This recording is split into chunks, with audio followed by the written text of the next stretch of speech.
अब देखें तो शायद ही कोई दो कंट्रीज इतने ज्यादा जुड़वा नजर आए जैसे यमन और ओमान है। जजीरा अरब की सदर्न साइड पर मौजूद ये दोनों कंट्रीज न सिर्फ शेप और साइज में एक जैसे हैं, बल्कि इनकी जियोग्राफीज और नेचुरल रिसोर्सेज भी ऑलमोस्ट सिमिलर हैं। दोनों ही कंट्रीज में ऑलमोस्ट एक जितने ही ऑयल और गैस के रिजर्व्स हैं और दोनों ही कंट्रीज दुनिया के दो बहुत ही इंपॉर्टेंट चोक पॉइंट्स के बिल्कुल ऊपर हैं। ओमान स्ट्रेट ऑफ हॉर्मुज के बिल्कुल एज पर है और पर्शियन गल्फ से आने वाला सारा तेल और गैस यहाँ गल्फ ऑफ ओमान से ही गुजरकर बाकी दुनिया को जाता है। इसी तरह यमन बाबल मंदेब स्ट्रेट के बिल्कुल साथ है। बाबल मंदेब ही वो पॉइंट है जहाँ से एशिया और यूरोप का 80% ट्रेड गुजरता है। ये यूरोप और एशिया को आपस में कनेक्ट करने का सबसे छोटा रूट है। तो ये दोनों कंट्रीज जियोपॉलिटिकली बहुत ही इंपॉर्टेंट लोकेशंस पर हैं। इसी तरह दोनों ही कंट्रीज में अरब्स रहते हैं जिनका कल्चर और जुबान ऑलमोस्ट सिमिलर है। दोनों ही कंट्रीज में सुन्नी मुस्लिम ज्यादा रहते हैं, गो के यमन में जैदी शिया भी हैं जिनके पास आजकल यमन का कंट्रोल है, मगर वो सुन्नी के मुकाबले में थोड़े हैं। इसी तरह ओमान में 45% लोग इबादी फिरके से हैं, जबकि बाकी 45% पॉपुलेशन सुन्नी है और सिर्फ 5% शिया मुस्लिम्स हैं। लेकिन एथनिकली ये दोनों कंट्रीज हैं अरब ही। लेकिन अगर हम इन दोनों कंट्रीज की इकोनॉमिक सिचुएशन को देखें तो जमीन आसमान का फर्क है। एक तरफ ओमान है जो मिडिल ईस्ट की डेवलप्ड तरीन इकोनॉमीज में से एक है, जहां ह्यूमन डेवलपमेंट इंडेक्स 0.82 है। याद रहे कि ह्यूमन डेवलपमेंट इंडेक्स 0 to 1 के स्केल पर मेजर होता है, 1 being the highest and 0 obviously being the lowest। और ये इंडेक्स किसी भी कंट्री के लोगों की खुशहाली बताता है। दूसरी तरफ यमन का ह्यूमन डेवलपमेंट इंडेक्स सिर्फ 0.42 है और इसका GDP per capita 9th lowest in the world है। यमन के ही दूसरे पड़ोसी सऊदी अरेबिया का ह्यूमन डेवलपमेंट इंडेक्स 0.87 है। तो एक ऐसा कंट्री जिसके पड़ोस में इतने अमीर मुल्क हों, वो इस हाल में क्यों है कि उसकी 82% आबादी शदीद गरीबी का शिकार है। उनके पास खाने पीने, एजुकेशन और बेसिक हेल्थ केयर फैसिलिटीज तक नहीं। और पिछले 60 सालों से उस मुल्क में ऐसी आग लगी हुई है जिसमें लाखों लोग जल चुके हैं। 2014 से तो यमन में ऐसी भयानक सिविल वॉर शुरू हुई है जिसमें 80,000 से ज्यादा लोग मारे जा चुके हैं और लाखों को यमन छोड़कर जाना पड़ा है। आज का यमन सिर्फ ज्योग्राफी की सेंस में एक कंट्री है। इन जियोग्राफिकल बाउंड्रीज के अंदर यमन बहुत से ग्रुप्स और फिरकों में डिवाइडेड है जिन्हें डिफरेंट कंट्रीज बैक कर रहे हैं। एक तरफ हौसी हैं जिनका यमन के बड़े बड़े शहरों पर कंट्रोल है और जिन्हें ईरान की फुल सपोर्ट है। इसी तरह यमन के सेंटर और सदर्न साइड पर ये वाइट एरियाज वो हैं जहां पर अलकायदा का कंट्रोल है। रेड हाईलाइटेड एरियाज वो हैं जहां पर दूसरे सुन्नी ग्रुप्स का कंट्रोल है जिन्हें सऊदी अरब और यूएई बैक करते हैं। और ये yellow highlighted area southern transitional council के कंट्रोल में है जो सदर्न यमन को बाकी यमन से अलहदा करना चाहते हैं। यमन इज डीपली डिवाइडेड, लेकिन यमन इस हालत तक पहुंचा कैसे? ओमान जैसी ज्योग्राफी और नेचुरल रिसोर्सेज होने के बावजूद वो उससे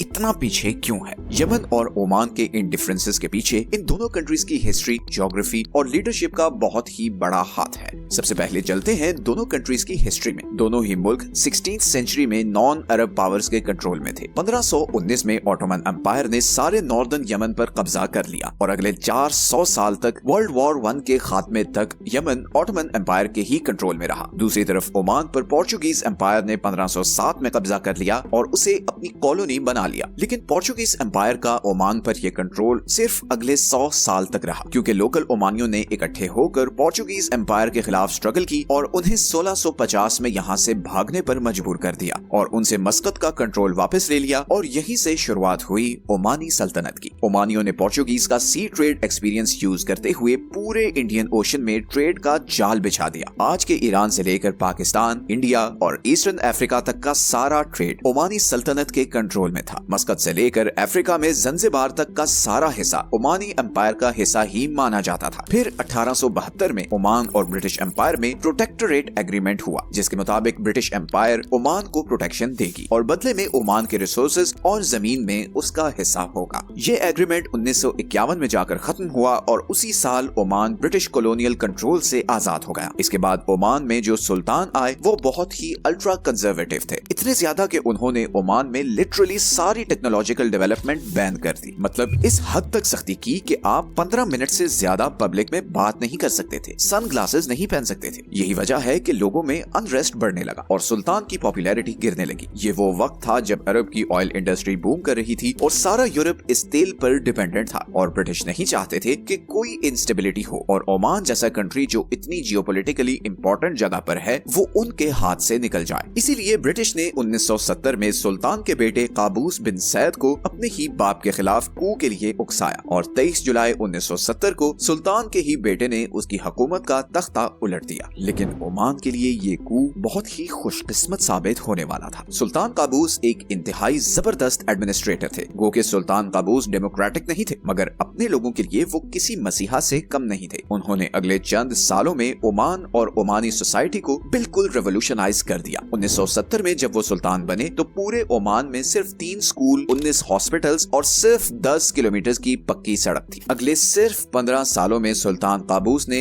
ओमान का नक्शा बदल दिया। 1985 तक ओमान में 500 स्कूल, 100 हॉस्पिटल्स और 3000 किलोमीटर तक की पक्की सड़कें बन चुकी थी। इसके साथ ही सुल्तान काबूस ने ओमान में गुलामी पर पाबंदी लगा दी। औरतों को वोटिंग राइट्स दिए ताकि वो मजलिस शूरा और म्युनिसिपल काउंसिल के मेंबर्स चुन सकें। सुल्तान काबूस ने ऑयल से आने वाला लिटरली सारा पैसा अपने लोगों की खुशहाली के लिए खर्चना शुरू कर दिया। सुल्तान काबूस ने ओमानाइजेशन की भी एक पॉलिसी इंट्रोड्यूस करवाई, जिसके मुताबिक ओमान में तेल और गैस निकालने के लिए आने वाली फॉरेन कंपनीज पर लाजिम था कि वो लोकल ओमानी वर्कर्स को रखेंगे और उन्हें ट्रेन करेंगे ताकि आहिस्ता आहिस्ता ओमानी वर्कर्स इतने ट्रेन हो जाएं कि ओमान की फॉरेन लेबर और कंपनीज पर से डिपेंडेंस खत्म होती जाए। ओमानियों का स्टैंडर्ड ऑफ लिविंग ऊपर जाने लगा। और सिर्फ यही नहीं, सुल्तान ने महसूस किया कि बहुत जल्द दुनिया ऑयल के ऑल्टरनेटिव ढूंढ लेगी और ओमान के पास इसका ऑल्टरनेटिव होना चाहिए। इसी के हल के लिए ओमान ने टूरिज्म को भी प्रमोट करना शुरू किया। सिर्फ 2023 में ओमान में 40 लाख के करीब टूरिस्ट आए और उन्होंने बिलियंस ऑफ डॉलर्स की इकोनॉमिक एक्टिविटी जनरेट की। इसके अलावा ओमान में भरपूर रिलीजियस फ्रीडम दिया गया, चाहे कोई शिया हो, सुन्नी हो या इबादी हो, हर एक को मुकम्मल आजादी है। इसी रिलीजियस टॉलरेंस की वजह से ओमान इंटरनेशनल पॉलिटिक्स में भी मीडिएटर का रोल प्ले करता है। सऊदी अरब और ईरान की पीस डील भी ओमान ने फैसिलिटेट की। इवन इसराइल और ईरान में भी पीस एग्रीमेंट्स करवाने की सुल्तान काबूस ने काफी कोशिश की। 2015 में ईरान और अमेरिका के बीच होने वाली न्यूक्लियर डील भी ओमान की वजह से ही हुई थी। ओमान अभी तक मिडिल ईस्ट में होने वाले सारे कॉन्फ्लिक्ट्स में बिल्कुल न्यूट्रल रहा है, चाहे वो ईरान इराक वॉर हो, हौसी और सऊदीज की लड़ाई हो या फिर कतर का बॉयकॉट हो। ओमान की इसी न्यूट्रलिटी ने उसे मिडिल ईस्ट का स्विट्जरलैंड बना दिया है। सारे मिडिल ईस्ट की पीस डील्स ओमान के थ्रू ही होती हैं। तो एक तरफ तो तरक्की और कामयाबी की दास्तान है, मगर ओमान के ही पड़ोस में यमन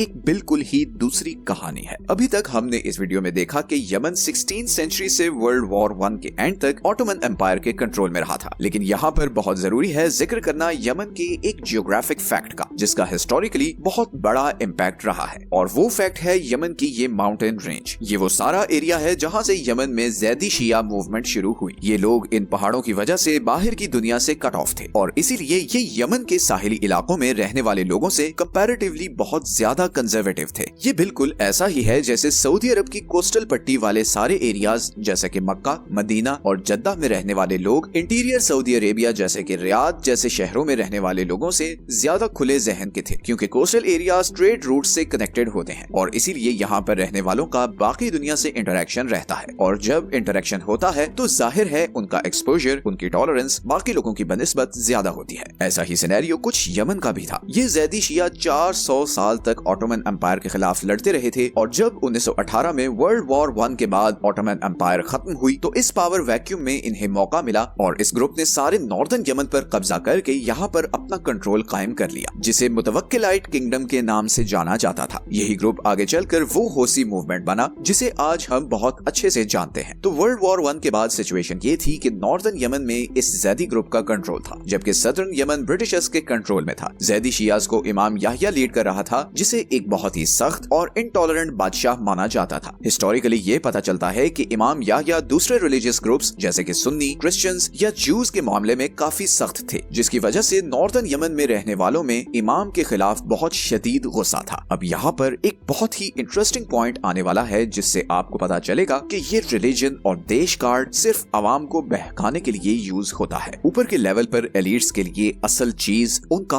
अपना मफाद होता है। असल में 1962 में नॉर्दर्न यमन में सुन्नी मिलिट्री कमांडर्स ने ज़ैदी हुकूमत के खिलाफ बगावत कर दी और एक मिलिट्री कू के जरिए इमाम को हटाकर अरब नेशनलिस्ट गवर्नमेंट बनाने की कोशिश की। लेकिन ये कोई आम कू नहीं था, ये एक बहुत बड़ी प्रॉक्सी वॉर थी जिसमें अरब नेशनलिस्ट पार्टी को इजिप्ट सपोर्ट कर रहा था, जबकि शिया ज़ैदी किंग को सऊदी अरब और दूसरे गल्फ कंट्रीज बैक कर रहे थे। इजिप्ट यमन में भी इजिप्शियन स्टाइल की नेशनलिस्ट गवर्नमेंट चाहता था, जबकि सऊदी अरब और बाकी गल्फ कंट्रीज डरे हुए थे कि अगर यमन में बादशाह ताकत खत्म हुई तो कल को ये इनकलाब उनके मुल्कों में भी आ सकता है, और इसीलिए सऊदी अरब और बाकी सारा अरब ज़ैदी किंग को सपोर्ट कर रहा था। कितनी इंटरेस्टिंग बात है ये, राइट? सऊदी अरब जो कि शिया मूवमेंट का सबसे बड़ा मुखालिफ है, वो नॉर्दर्न यमन में शिया किंग को सपोर्ट कर रहा था। इन प्रॉक्सीज के नतीजे में नॉर्दर्न यमन में एक खूनी सिविल वॉर शुरू हुई जो अगले 8 साल तक जारी रही, और इसमें 1 से 2 लाख के करीब लोग मारे गए। ये सिविल वॉर फाइनली 1970 में जाकर खत्म हुई जब इजिप्ट बैक्ड नेशनलिस्ट पार्टी जीती और ज़ैदी ग्रुप को हुकूमत से उतार दिया गया। लेकिन जब नॉर्दर्न यमन में ये सिविल वॉर चल रही थी, वहीं सदर्न यमन में एक और रेवोल्यूशनरी ग्रुप उठकर यहाँ पर मौजूद ब्रिटिशर्स के खिलाफ लड़ रहा था, और 1967 में उसने ब्रिटिशर्स को यहाँ से निकालकर सारे सदर्न यमन का कंट्रोल ले लिया। इस ग्रुप का नाम था नेशनल लिबरेशन फ्रंट। तो 1970 में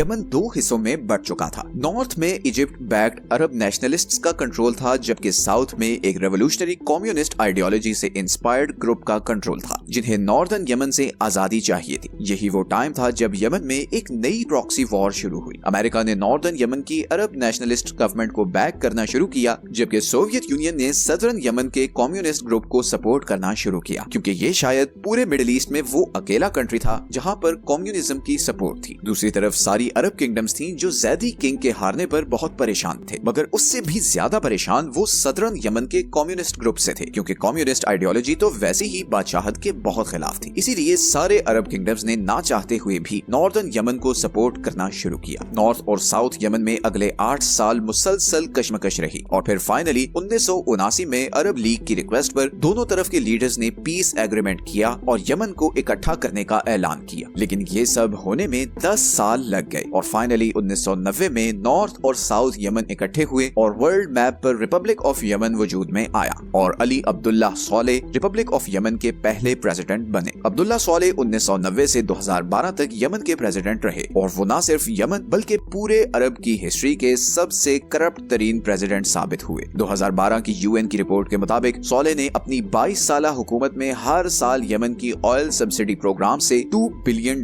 की चोरी की, और उनसे अपनी फैमिली के लिए वेस्टर्न कंट्रीज में एसेट्स बनाए। एक तरफ जहां सुल्तान काबूस ओमान के तेल का सारा पैसा अपनी आवाम पर लुटा रहा था, वहीं दूसरी तरफ यमन में अब्दुल्ला सॉलेह दोनों हाथों से यमनी आवाम का पैसा लूट रहा था। और सिर्फ करप्शन ही नहीं, सॉलेह ने और भी बहुत सी गलतियां की। सबसे पहले तो जब सद्दाम हुसैन ने कुवैत पर हमला किया तो सॉलेह ने सद्दाम को पॉलिटिकली सपोर्ट किया, हालांकि वो जानता था कि सऊदी अरब और दूसरे अरब कंट्रीज सद्दाम के खिलाफ हैं। सऊदी अरब को सॉलेह की इस हरकत पर इतना गुस्सा था कि जब इराक ये जंग हारा तो सऊदी अरब ने यमन को दी जाने वाली बिलियंस ऑफ डॉलर्स की एड बंद कर दी। और सिर्फ यही नहीं, बल्कि सऊदी अरब में काम करने वाले 8 लाख यमनी वर्कर्स को भी वापस यमन डिपोर्ट कर दिया। इन दोनों एक्शन से यमनी इकोनॉमी को बहुत बड़ा शॉक लगा। अभी यमन इस इकोनॉमिक शॉक से रिकवर कर ही रहा था कि 1994 में सदर्न यमन ने सॉलेह की हुकूमत के खिलाफ बगावत कर दी। सॉलेह ने इन बागियों से लड़ने के लिए अलकायदा को यमन में स्पेस दी, लेकिन इस एक्शन का नतीजा अगले आने वाले कई सालों तक यमन को भुगतना पड़ा। यमन में अब डिफरेंट ग्रुप्स आपस में लड़ रहे थे। साउथ में कम्युनिस्ट थे, सेंटर में अलकायदा थी, जबकि नॉर्थ में अरब नेशनल्स और ज़ैदी शिया थे। यमन अब एक टाइम बॉम्ब था जो किसी भी वक्त फट सकता था, और ऐसा ही हुआ। सॉलेह की गवर्नमेंट के खिलाफ लोगों में नफरत बढ़ती गई, और लोगों में जो लावा पक रहा था वो 2011 में अरब स्प्रिंग्स के साथ ही यमन में भी फट पड़ा। इस खूनी मूवमेंट ने अब्दुल्ला सॉलेह की गवर्नमेंट उल्टा दी। सब ग्रुप्स अब यमन का कंट्रोल लेने के लिए लड़ रहे थे। नॉर्दर्न साइड पर ज़ैदी शिया अब ईरान की बैकिंग के साथ बहुत पावरफुल हो चुके थे, और उनका नया नाम था होसी। होसी एक तरफ सॉलेह की गवर्नमेंट, एक तरफ अलकायदा और दूसरी तरफ साउथ के सुन्नी ग्रुप्स के साथ लड़ रहे थे। इस लड़ाई का क्लाइमैक्स हुआ 2014 में जब होसियों ने सॉलेह के सपोर्टर्स को शिकस्त देते हुए यमन के कैपिटल सना पर कब्जा कर लिया और यमन की गवर्नमेंट का भी कंट्रोल ले लिया। और यहीं से फिर यमन में वो खूनी सिविल वॉर शुरू हुई जो आज की डेट तक चल रही है। आज यमन वर्ल्ड पावर्स का बैटल ग्राउंड बन चुका है। ईरान, सऊदी अरब, अमेरिका, रशिया सब अपने अपने फायदे के लिए अपनी पसंद के ग्रुप्स को सपोर्ट कर रहे हैं, मगर इन प्रॉक्सीज की सजा यमन के आम लोगों को मिल रही है। आज हाल ये है कि 20% यमनी लोगों को 2 वक्त का खाना नहीं मिलता। लाखों लोग बेघर हो चुके हैं, लाखों नौजवानों का कोई फ्यूचर नहीं है, और हर गुजरते वक्त के साथ यमन इन प्रॉक्सी मुल्कों की डर्टी पॉलिटिक्स का होम ग्राउंड बनता जा रहा है। इसीलिए मैं अपनी वीडियोस में बार बार लीडरशिप का जिक्र करता हूँ। जिस खुशकिस्मत मुल्क को अच्छी लीडरशिप नसीब हो जाए उसकी तकदीर बदल जाती है। सिंगापुर, चाइना, सऊदी अरब, यूएई और ओमान इसकी बहुत बड़ी एग्जांपल्स हैं।